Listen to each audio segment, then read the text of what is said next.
you're trying for varsity, they will put you on the spot. Like one of the coaches will be like, come here, juggle for me. Literally.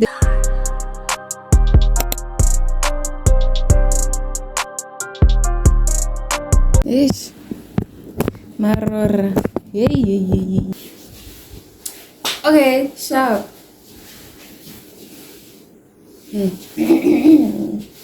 Okay, sharp, gents. So the first thing you should know about trials now, especially football trials for ladies. I don't know about gents now. I've never went to like watch football trials for gents. So if you're a gent and you want to play football, like you want to know what's going on with like trials and stuff, unfortunately I can't help you because I don't know the in and out of everything. But for females, I've been to a few football trials before, so this is what you should know. Like if you wanna go to trials or you're planning to go to trials or whatever. Okay, so first of all, there's probably gonna be standards, right? Like there's probably gonna be what do you call this? Oh, by the way, I don't have notes for this. I'm literally just speaking off the dome right now because I have like this urge. I had this urge, but I have practice soon, so I have to like kind of speed it up. So the first thing you should know is that there's obviously standards.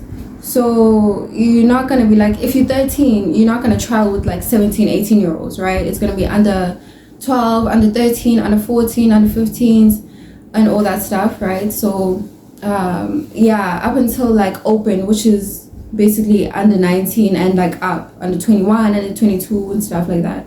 But obviously the flyer or whatever is gonna be stipulated, or it's gonna stipulate in the flyer that you see for your trial. So depending on which category you're in or which standard you're in, the intensity is gonna differ, right? And the expectations are gonna differ as well. So for development phase, like under 12, under 13, under 14, under 15, they're basically just looking for basics, to be quite honest with you. Like basics. Do you know how to run? Do you know how to trap? Do you at least know how to take chances? Those are the three main components. Like control and skill and everything, they're not really like focused too much on it because they know that if you have those three basics, running, trapping, and taking chances when you can, we can develop from there, right? And your position doesn't really matter. Just play, like just be as free as possible, especially if you're like still in development phase. You literally can just be like free.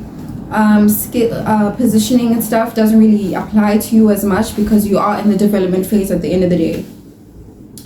And going up to like under 16, under 17, under 18, that's when you should know like at least your position, right? You should know what your position is, or your top 3 positions that you're most comfortable in, how to play in those positions, how to basically all your skills, like all your basic skills should be like fully developed at that point, right? Excuse me. Like your trapping, your running, taking chances and everything, especially if you like mid to wing. Taking chances is a really big thing for you, but obviously it does depend on like your position. So you should know what your position is, you should know what is expected of your position, you should know how to position yourself based on the position that you play. And skill wise, still not that important, but if you do have like skills, you can dribble and stuff, that's perfect for you, like you have an advantage, right? But basics and positioning should be like, you should have it, right? And then under 19 and up and open, you should have a lot of things pretty much developed already. You know, it's not to say that if you don't, then you have no chance. You just need to really work on actually perfecting those skills, right? All the skills that you should have had before that, especially if you like started later, it doesn't really like disqualify you, but you do need to work on perfecting them as soon as possible and as fast as possible. If you're a fast learner, take advantage of that. Every chance you get, just hit the wall, perfect your basics, perfect your positioning, perfect everything. You know what I mean? So that's like the basic expectations of everything, right?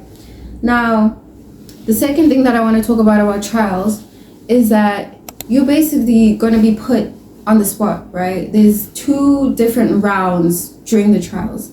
The first round is to filter out the good from the great, or the bad from the good and the good from the great, rather, right? So you're just going to be, you're going to get there, nah? You're gonna get there, and you're going to sign in, warm up, and then you're gonna be divided into whatever position that you want to play. Depending on the position that you want to play, you're gonna be put in a team, right? You're gonna be put in a random team, and then you're gonna be asked to play like just a random game. There, the filtering is gonna happen. So they're looking for like basics. Like, do you have the basics required? If not, you're gonna be filtered out, unfortunately, right? You're gonna be filtered out. It's basically just to filter out the good from the great and the great from the best, right? Actually, no. I'm gonna scratch that out. It's actually to filter out the good from the great, right? So now, after the first round, after the filtering out, people are gonna be called in based on the skills that you showed on the field. That's the second round. Now we're in the second round. So based on the skills that you showed on the first round, you're gonna be called out again, either on the next day or in the same day, depending on time, right? So you're gonna be called in. Now this round is to separate the great from the best. This is like you actually like just this is the real thing now. The ones that are filtered out, unfortunately, you're probably not gonna make it, especially if you're not called to play again in the second round. You're probably not gonna make it into the trials or into the team that you are trialing for. And that's not to say that you'll never make it. That's not to say that you should disqualify yourself. But at that moment in time, you do not have the specific skills required for the positions that they need. Okay, you could be a good player and still not be qualified or still not be called for the second round. Get that into your head. You can be a great player and still not be called into the second round because specifically they may not be looking for your type of skill set right now. They may already have it, in fact, in abundance too. Because just because you guys are trialing doesn't mean they don't have team players yet. They don't have a team yet. They're looking for specifics, right?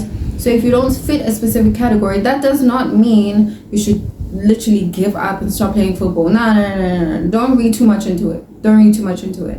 Just know that at that certain point in time, you don't have the skill sets that they want or need, right? And yeah, the first round, filtering out from the good from the great. Now, second round, filtering the great from the best. That's when you basically like, that's a real competition now. You're playing against real competition, and that's when the real selections are gonna happen.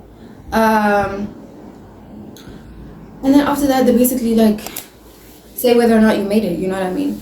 But one thing that I need you guys to know is that they will put you on the spot at some point in time. Either in the first or the second round, they will put you on the spot. The skills that you need to know, like basic skills, ball control, juggling. You guys need to know juggling. Please know juggling, because especially if you're trialing for like an open team or like under 17, 18, 19, say for example for a varsity team, you're trying for varsity, they will put you on the spot. Like one of the coaches will be like, come here, juggle for me. Literally, they will do that. So if you don't know how to juggle and if you don't think that it's like really that important, trust me, it is. I was literally I was in that position as well. Like I didn't think juggling or knowing how to juggle was that important, but it is, bro. They'll literally put you on the spot and be like, juggle for me. If you can't, you're out. Unfortunately, my dog, I don't make the rules. Now, it's not to say if you can't juggle, you're not a good player. Again, it's like football is frustrating. If you think about it, it's actually very frustrating because you can be a good player and not know how to juggle, but because you don't know how to juggle, you're not going to get in. It makes no sense, right? Listen now, it kind of does, because if you filter in or if you think about the fact that juggling is all about ball control, and it's basically an indication of how much ball control you actually already have or how much experience with the ball you have, right? Because learning how to juggle is like, it takes a long time. It takes months to years. Of repetition after repetition after repetition. Like every single chance you get, you have to practice how to juggle.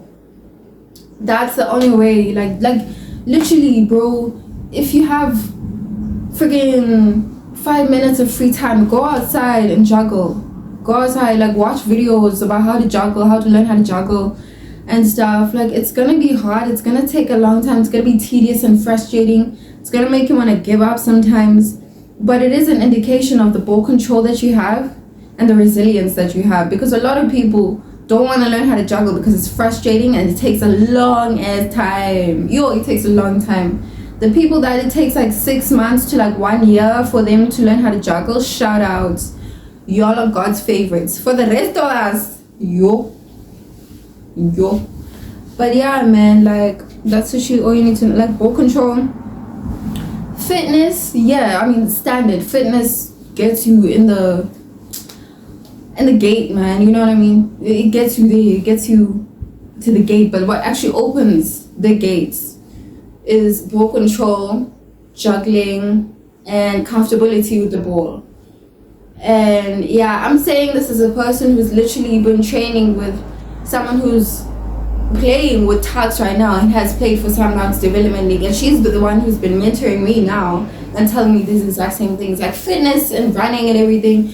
It's surefire and it's good if you have it, but it's not like the Achilles heel of football for females, at least. It's different for females and males. Do you know what I mean? Males, they're naturally good at it, so they're gonna like put you at a pedestal, on a high pedestal, if you know how to run like really fast and stuff. But for females, doesn't come as naturally, understandable, so it's not that big a deal. What they look for really is ball control, juggling, comfortability with the ball, and reading the game. Pretty much it. You know what I mean? So if you went to trials before and you didn't like your experience, or you did like your experience, comment down below what you thought about it. You know, if you have more advice for these young ones who are getting in, comment down below. If you found this helpful, shit, I don't know. I'm just yapping at this point. But yeah, I just felt the need to pull up the camera and talk to you guys, man. Hopefully this helps someone out there. I don't know. If you're going to trials though, shout out. Good luck. Know how to juggle. Know how to fucking juggle the ball, my nigga.